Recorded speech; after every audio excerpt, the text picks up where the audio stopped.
నమస్కారం ETV news కి స్వాగతం ముందుగా ముఖ్యాంశాలు 9వ షెడ్యూల్ సంస్థల విభజనపై కేంద్రం స్పష్టత చైర్మన్ ఎండీ కార్యాలయాలనే హెడ్ క్వార్టర్స్ గా పరిగణించాలని తెలుగు రాష్ట్రాలకు లేఖ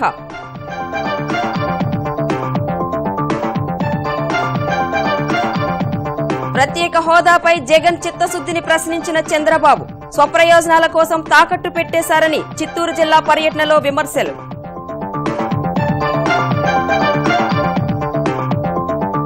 జగన్ ప్రధానిని కలవడంపై చర్చెందుకని వెంకయ్య ప్రశ్న రాష్ట్రపతి ఎన్నికల్లో ఏ పార్టీ మద్దతిచ్చినా తీసుకుంటామని స్పష్టీకరణ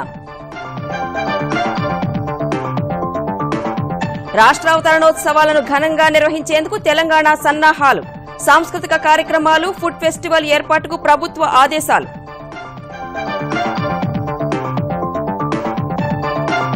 అద్దంకి నియోజకవర్గంలో జంట హత్యల కేసులో పురోగతి 17 మంది పాల్గొన్నట్టు గుర్తించిన పోలీసులు ముగ్గురి చిత్రపటాలు విడుదల చేసిన ఐజీ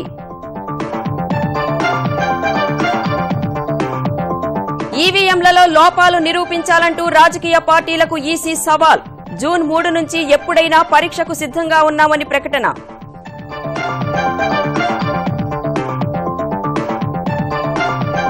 ఇరాన్లో సంస్కరణవాదికి రెండోసారి పట్టం కట్టిన ప్రజలు అధికారాన్ని నిలబెట్టుకున్న హసన్ రౌహానీ అభినందనలు తెలిపిన ప్రధాని మోదీ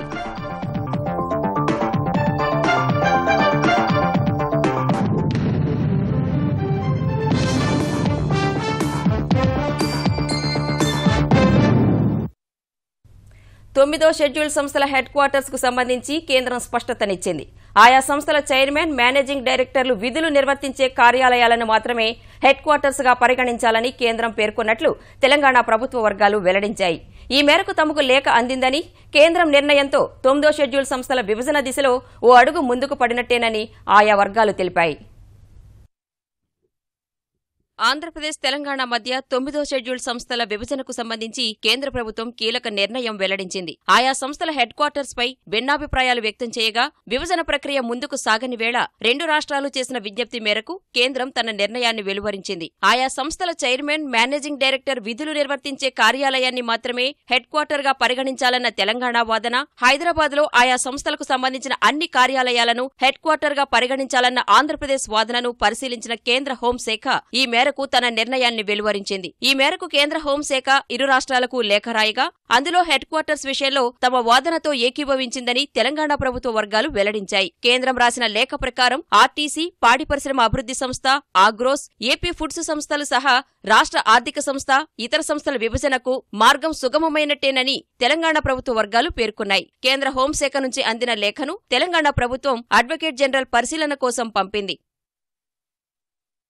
సొంత ప్రయోజనాల కోసం ప్రత్యేక హోదా ఉద్యమాన్ని తాకట్టు పెట్టేశారని ప్రతిపక్ష నేత జగన్ పై ముఖ్యమంత్రి చంద్రబాబు తీవ్రస్థాయిలో ధ్వజమెత్తారు ఉద్యమం అంటూ ఎన్నాళ్లు హంగామా చేసి ఇప్పుడు కేసుల కోసం రాజీ పడ్డారని ఆరోపించారు జూన్లో ఎంపీలతో రాజీనామా కూడా చేయిస్తానన్న జగన్ ఇప్పుడు నోరు మెదపడం లేదని చిత్తూరు జిల్లా పర్యటనలో ధ్వజమెత్తారు రొంపిచెర్ల మండలంలో రచ్చబండ కార్యక్రమం నిర్వహించిన చంద్రబాబు నగిరి హరిజన కాలనీలో మహిళలు తమ కష్టాలను చెప్పగా వారికి అక్కడికక్కడే ఆర్థిక సాయం ప్రకటించారు సొంత జిల్లా చిత్తూరులో రెండో రోజు పర్యటించిన ముఖ్యమంత్రి చంద్రబాబు రొంపిచెర్ల మండలంలో నీరు ప్రగతి పనులను ప్రారంభించారు జిల్లాలో 450 కోట్లతో సుమారు 4000 పనులు చేపడుతున్నట్లు చెప్పిన చంద్రబాబు రైతుల సంక్షేమం కోసం దేశంలో ఏ ప్రభుత్వం చేయని రీతిలో రుణమాఫీ చేశామని గుర్తు చేశారు అనంతరం నగిరి హరిజన కాలనీలో చింత చెట్టు కింద కూర్చుని రచ్చబండ నిర్వహించిన ముఖ్యమంత్రి ప్రభుత్వం అందించే రాయితీలు సంక్షేమ పథకాలను వినియోగించుకుని ఆదాయాన్ని పెంచుకోవాలని సూచించారు గ్రామంలోని కొందరు మహిళలు తమ బాధలు వెల్లడించగా అక్కడికక్కడే ఆర్థిక సాయాన్ని ప్రకటించారు అనంతరం నీరు ప్రగతిపై అవగాహన కల్పించేందుకు నిర్వహించిన బహిరంగ సభలో మాట్లాడిన చంద్రబాబు చిత్తూరు జిల్లాలో ఉద్యోగ ఉపాధి అవకాశాలు పెంచేందుకు అన్ని చర్యలు తీసుకుంటున్నట్టు వివరించారు తిరుపతిని బాగా అభివృద్ధి చేశాం చిత్తూరు జిల్లాలో ఈరోజు శ్రీ సిటీ వస్తా ఉంది విశాఖపట్నం చెన్నై ఇండస్ట్రియల్ కారిడార్ లో భాగంగా ఎయిర్పేడ్ లో ఇంకొక నోడ్ వస్తా ఉంది ఇండస్ట్రియల్ నోడ్ వస్తా ఉంది తిరుపతి ఎయిర్పోర్ట్ పక్కన హార్డ్వేర్ కంపెనీలు వస్తున్నాయి సెల్ ఫోన్లు గాని ఎలక్ట్రానిక్స్ గాని తయారు చేసే కంపెనీలు వస్తున్నాయి వ్యవసాయ ఆధార పరిశ్రమలు వస్తున్నాయి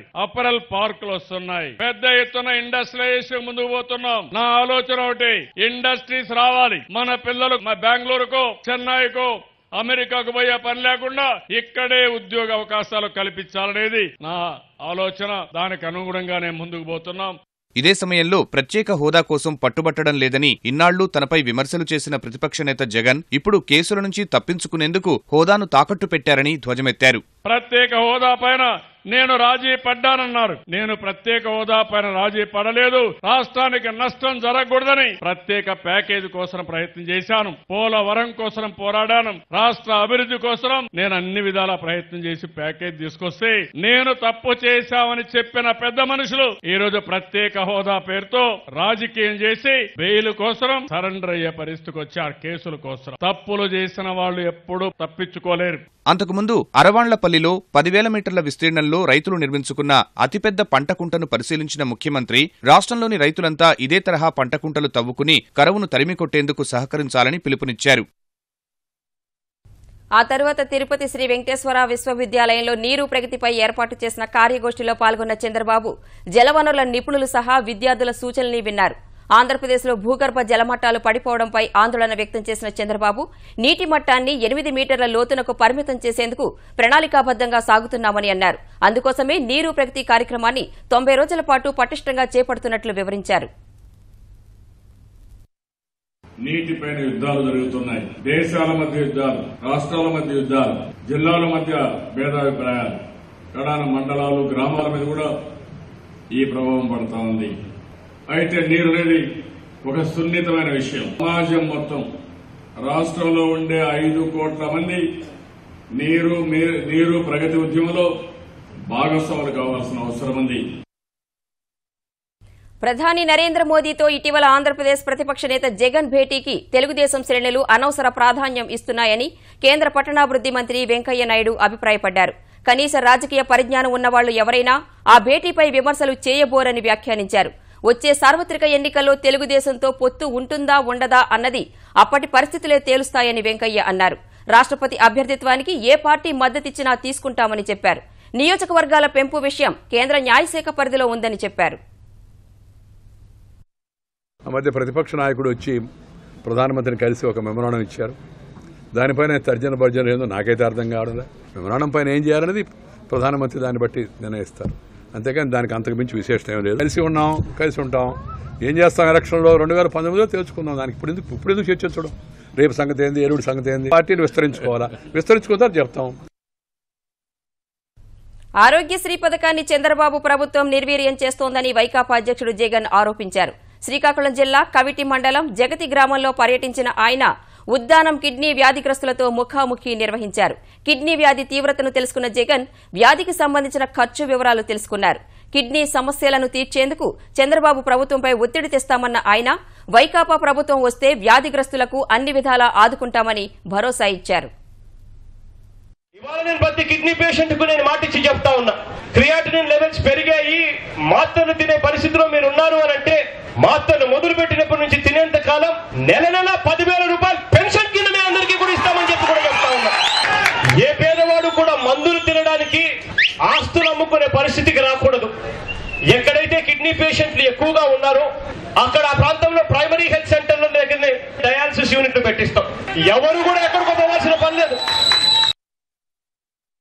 తెలంగాణ రాష్ట్ర అవతరణ దినోత్సవం సందర్భంగా సికింద్రాబాద్ కవాతు మైదానంలో నిర్వహించే ఉత్సవాలకు పగడ్బందీ ఏర్పాట్లు చేయాలని తెలంగాణ ప్రభుత్వ ప్రధాన కార్యదర్శి ఎస్పీ సింగ్ అధికారులను ఆదేశించారు. సచివాలయం నుంచి వివిధ శాఖల అధికారులతో సమీక్ష నిర్వహించిన ఆయన జూన్ 2న ఉదయం గన్ పార్క్ వద్ద అమరవీరులకు నివాళి అర్పించిన అనంతరం ముఖ్యమంత్రి కేసీఆర్ కవాతు మైదానంలో జాతీయ పతాకాన్ని ఆవిష్కరించి ప్రసంగిస్తారని చెప్పారు. వివిధ రంగాల్లో ప్రతిభ కనబర్చిన 50 మందికి అవార్డులు ప్రదానం చేస్తారన్న సీఎస్ ఉత్సవాల సందర్భంగా వృద్ధాశ్రమాలు, అనాథ శరణాలయాలు, ఆసుపత్రులు, అంధ విద్యార్థులకు పండ్లు, స్వీట్లు పంపిణీ చేయాలని నిర్దేశించారు. రాజ్భవన్, అసెంబ్లీ, సచివాలయం, హైకోర్టు, చార్మినార్ తదితర ప్రాంతాల్లో విద్యుదీకరణ చేపట్టాలన్న ఆయన ఏక్ భారత్ శ్రేష్ఠ భారత్ ఒప్పందంలో భాగంగా హర్యానాకు చెందిన ఒక పటాలం కూడా రాష్ట్ర అవతరణ వేడుకల్లో పాల్గొంటుందని తెలిపారు. ఆ రోజు సాయంత్రం పీపుల్స్ ప్లాజా, రవీంద్ర భారతిలో సాంస్కృతిక కార్యక్రమాలు నిర్వహించాలని, తెలంగాణ వంటకాలతో ఫుడ్ ఫెస్టివల్ ఏర్పాటు చేయాలని సూచించారు.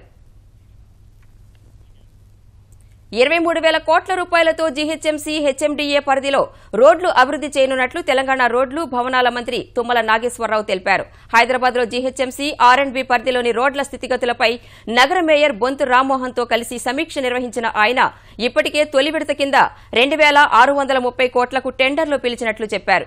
ఈ ఏడాది వర్షాకాలం నాటికి రోడ్లను నాణ్యంగా తీర్చిదిద్దుతామన్నారు. ఇది హైదరాబాద్ పట్టణం అందరికీ ఆదర్శవంతంగా ఉండాలి. అందరూ కూడా సుఖవంతమైనటువంటి ప్రయాణం కొనసాగించడానికి ఎన్ని కోట్లైనా సరే ఖర్చు చేసి మనకి రాష్ట్రానికి గుండెకాయ లాంటి రాజధాని నగరాన్ని అభివృద్ధి పరచుకోవాలనే ఆలోచనతో సుమారు 23,000 కోట్లతోటి స్ట్రాటజిక్ రోడ్ ప్లాన్ని మనం అప్రూవ్ చేసుకున్నాం.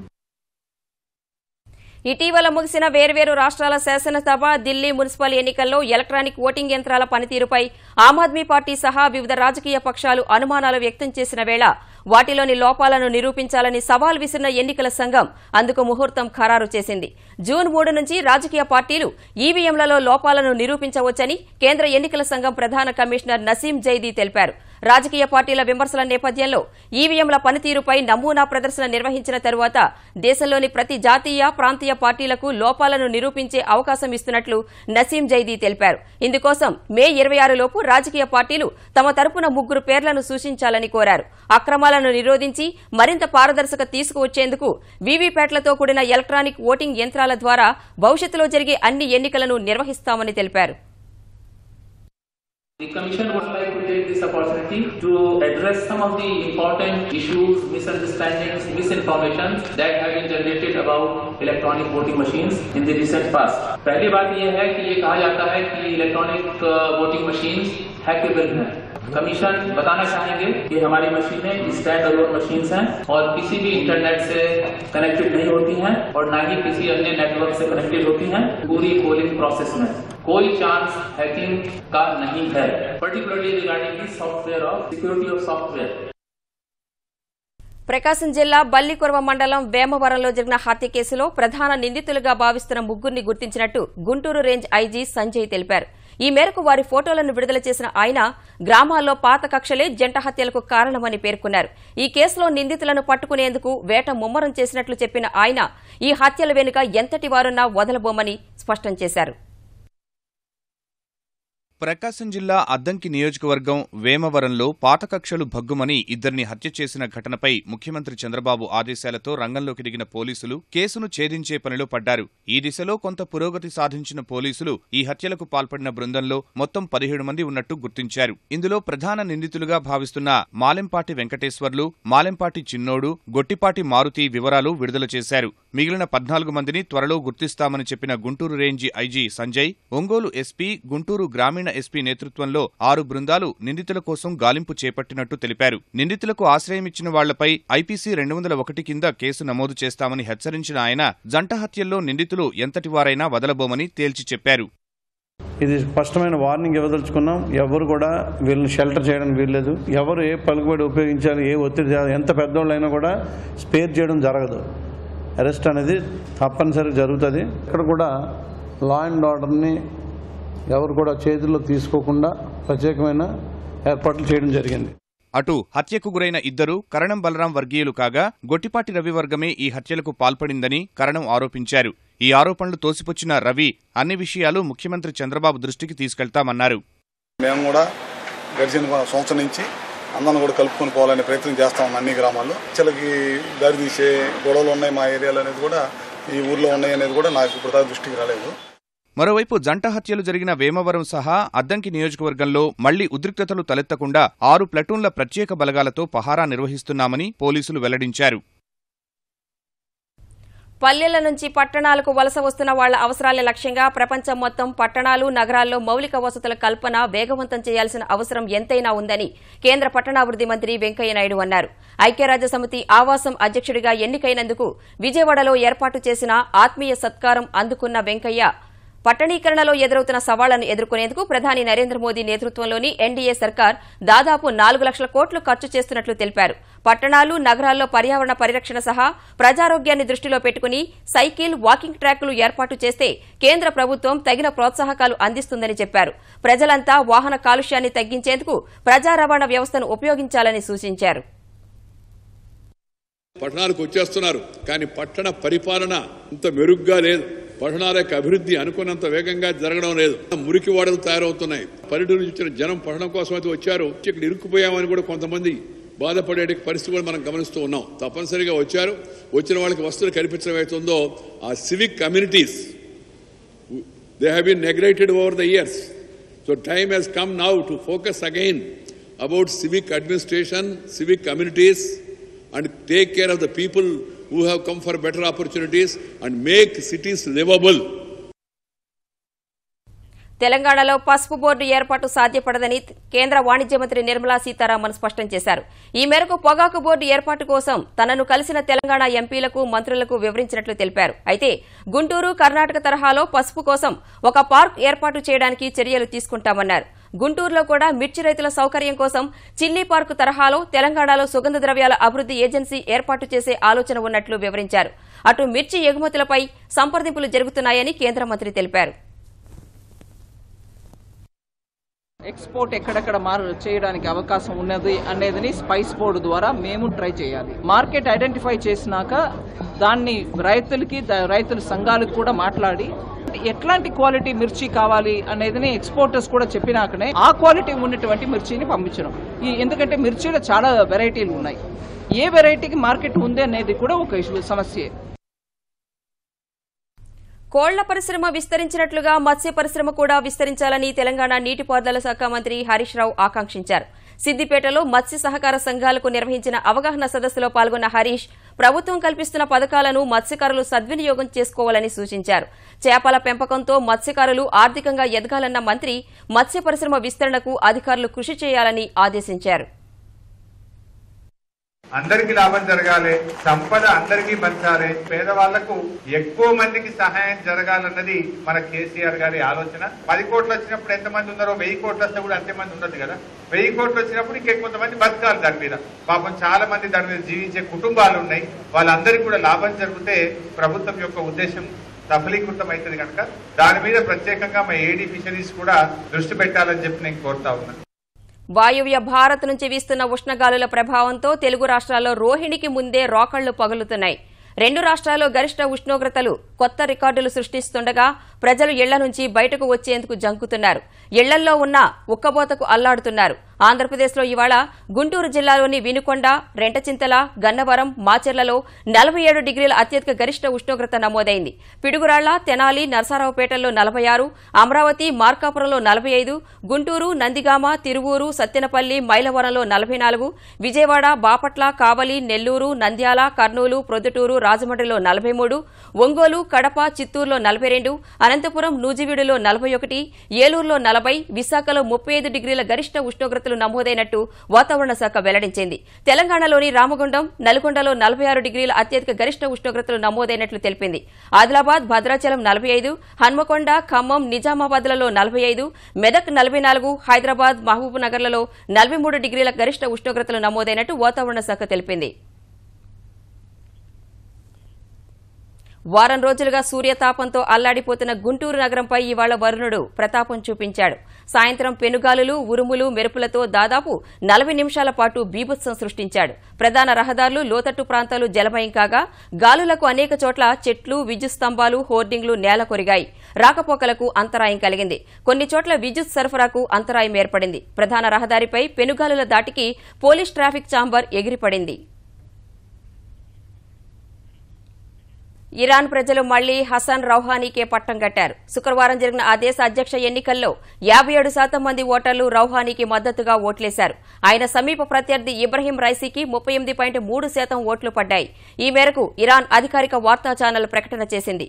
మొత్తం 4 కోట్ల మంది శుక్రవారం నాటి ఎన్నికల్లో తమ ఓటు హక్కు వినియోగించుకోగా 2,35,00,000 మంది రౌహానీ పక్షం వహించినట్లు ఇరాన్ అంతర్గత వ్యవహారాల మంత్రి అబ్దుల్ రేజా రహ్మానీ ఫాజిల్ తెలిపారు. దేశం ఆర్థికంగా క్లిష్ట పరిస్థితిలో ఉన్న సమయంలో ఆధ్వర్యంలో పగ్గాలు చేపట్టిన రౌహానీ సమస్యల వలయం నుంచి దేశాన్ని బయటపడేయడం సహా అంతర్జాతీయంగా ఇరాన్పై ఉన్న ఆంక్షలు తొలగించి సానుకూల ప్రభావం ఏర్పడేలా చేయడం వల్లే ఓటర్లు ఆయన్ను తిరిగి ఎన్నుకున్నట్లు విశ్లేషకులు అంటున్నారు. రెండోసారి అధ్యక్షుడిగా ఎన్నికైన రౌహానీకి ప్రధాని మోదీ అభినందనలు తెలిపారు. భారత జాతీయుడు కుల్భూషణ్ జాదవ్ కు పాకిస్తాన్ సైనిక కోర్టు విధించిన మరణశిక్షపై అంతర్జాతీయ న్యాయస్థానం స్టే విధించిన నేపథ్యంలో ఈ కేసులో తమ వాదన గట్టిగా వినిపించేందుకు దాయాది దేశం సిద్దమవుతోంది. స్వయంగా పాకిస్తాన్ అటార్నీ జనరల్ అస్తర్ ఔషఫ్ అలీ పాక్ తరపున ఐసీజేలో వాదనలు వినిపించనున్నారు. సరైన వాదనలు వినిపించని కారణంగానే ఈ నెల 18న ఐసీజే పాక్ కు వ్యతిరేక తీర్పునిచ్చిందని ఆ దేశ విదేశాంగ శాఖపై తీవ్ర విమర్శలు వెల్లువెత్తాయి.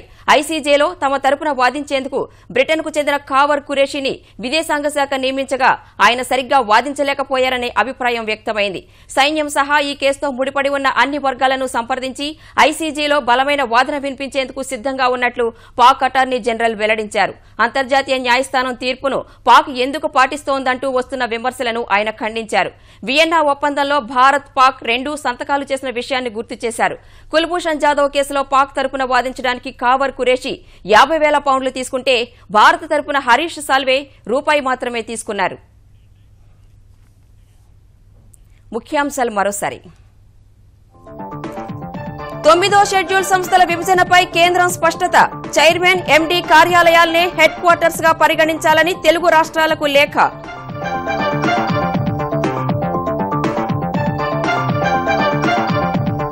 ప్రత్యేక హోదాపై జగన్ చిత్తశుద్దిని ప్రశ్నించిన చంద్రబాబు.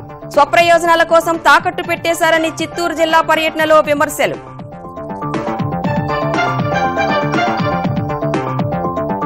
జగన్ ప్రధానిని కలవడంపై చర్చెందుకని వెంకయ్య ప్రశ్న.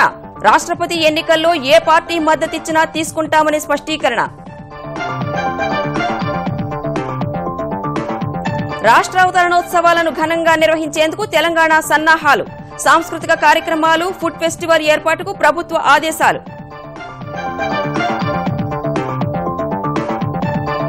అద్దంకి నియోజకవర్గంలో జంట హత్యల కేసులో పురోగతి. 17 మంది పాల్గొన్నట్లు గుర్తించిన పోలీసులు. 3 చిత్రపటాలు విడుదల చేసిన ఐజీ.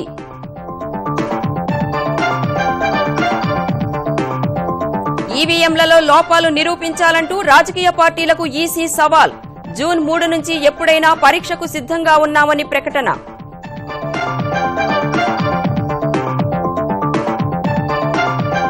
ఇరాన్లో సంస్కరణవాదికి రెండోసారి పట్టం కట్టిన ప్రజలు.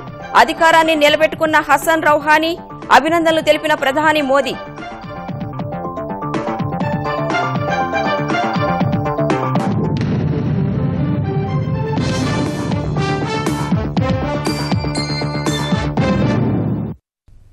ఈటీవీ న్యూస్ సమాప్తం. నమస్కారం.